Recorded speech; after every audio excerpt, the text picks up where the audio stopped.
Praise the lord. యేసుక్రీస్తు ప్రభు పేరట అందరికీ మనస్పూర్వకంగా వందనములు తెలియజేస్తున్నాను. ఈరోజు దేవుని యొక్క వాగ్దానము కీర్తనల గ్రంథము 147వ అధ్యాయము 3వ వచనం. గుండె చెదిరిన వారిని ఆయన బాగు చేయువాడు, వారి గాయములు కట్టువాడు. ఈరోజు దేవుడు మనకు అనుగ్రహించిన అద్భుతమైన వాగ్దానాన్ని ధ్యానించుకుందుము. సహోదరి సహోదరుడా, నీ జీవితంలో ఎదురవుతున్న సమస్యలను బట్టి ఒకవేళ గుండె చెదిరి ఏమీ చేయలేని పరిస్థితుల్లో ఉన్నట్లయితే దేవుడు నిన్ను బాగు చేస్తాను అంటున్నాడు. నీ యొక్క హృదయానికి తగిలిన ప్రతి గాయాన్ని ఆయన మాన్పివేస్తాను అంటున్నాడు.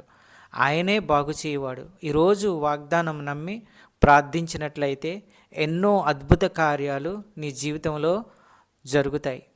సహోదరి సహోదరుడా, ఆయన ఆకాశమును, భూమిని, సముద్రమును, దానిలోని సర్వమును సృజించినవాడు. ఆయన ఎన్నడూ మాట తప్పనివాడు.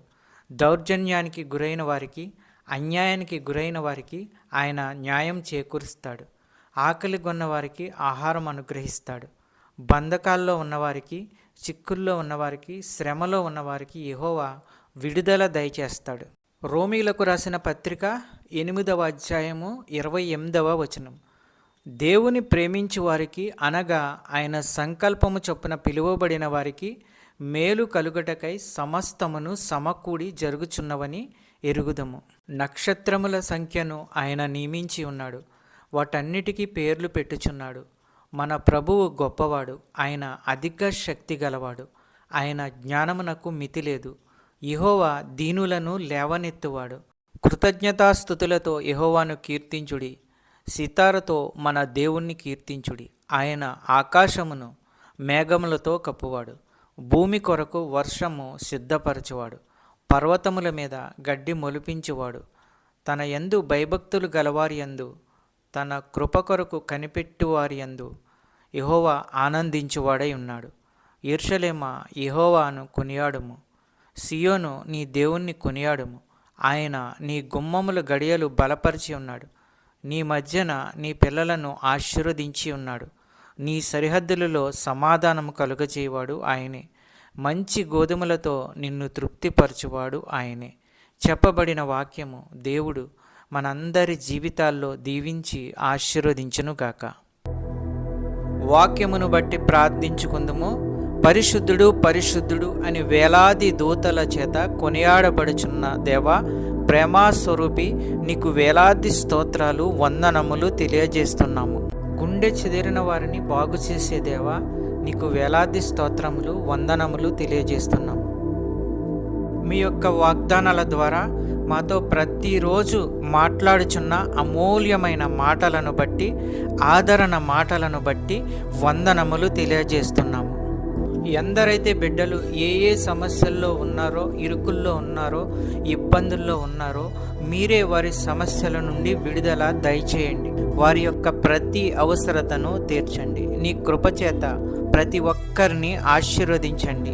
నమ్ముతుండగా, విశ్వసిస్తుండగా అద్భుత కార్యాలు, ఆశ్చర్య కార్యాలు చేయండి. ఆర్థిక సమస్యల నుంచి విడుదల దయచేయండి. చిన్న బిడ్డల గురించి ప్రార్థించుచున్నాము. వారు స్కూల్కి వెళ్తున్నప్పుడు, వస్తున్నప్పుడు తండ్రి, మీ దయాహస్తములతో వారిని కాపాడండి. మంచి క్రమశిక్షణ, చదువు, ఆరోగ్యము వారికి అనుగ్రహించండి. కాలేజీకి వెళ్ళే బిడ్డల గురించి ప్రార్థించుచున్నాము. మంచి క్రమశిక్షణ, చదువు, ఆరోగ్యము వారికి అనుగ్రహించండి. జాబు ప్రయత్నంలో ఉన్న వారి గురించి ప్రార్థించుచున్నాము. మంచి ఉద్యోగము వారికి అనుగ్రహించండి. సంతానము లేని వారి గురించి ప్రార్థించుచున్నాము. ఆ కుటుంబంలో బిడ్డలను అనుగ్రహించండి, సంతానము అనుగ్రహించండి. అద్భుత కార్యాలు, ఆశ్చర్య కార్యాలు చేయండి. అనారోగ్యంతో ఉన్న వారి గురించి ప్రార్థించుచున్నాము. వారికి ఉన్న ప్రతి అనారోగ్యాన్ని తీసివేయండి, బాగు చేయండి. మంచి ఆరోగ్యము కలిగించండి. ప్రతి విధమైన వ్యాధులు స్వస్థపరచండి. మంచి ఆరోగ్యము అనుగ్రహించి కుటుంబాలని కాపాడండి. ఈ వాక్యం చూస్తున్న బిడ్డలందరినీ ఆశీర్వదించండి. ఈ యొక్క ప్రార్థనలో ఏకీభవించిన బిడ్డలందరినీ ఆశీర్వదించండి, కుటుంబాలను ఆశీర్వదించండి, కాపాడండి. శాంతి, సమాధానము, నెమ్మది అనుగ్రహించి అన్నిటిలో విజయము దయచేయండి. ప్రతి కుటుంబంలో ఉన్న వారి యొక్క అవసరతలను తీర్చండి. పెద్దవారిని, చిన్నవారిని ఆశీర్వదించండి, కాపాడండి, దీవించండి. మా ప్రార్థన విన్నందుకు వేలాది స్తోత్రాలు చెల్లించుకుంటున్నాము తండ్రి. యేసుక్రీస్తు ప్రభు పేరట అడుగుచున్నాను తండ్రి, ఆమెన్. ఈ యొక్క వాక్యములు షేర్ చేయండి, సబ్స్క్రైబ్ చేయండి, లైక్ చేయండి. దేవుని సేవలో పాలిభాగస్తులు అవ్వండి. మీకు అందరికీ వందనాలు తెలియజేస్తున్నాను.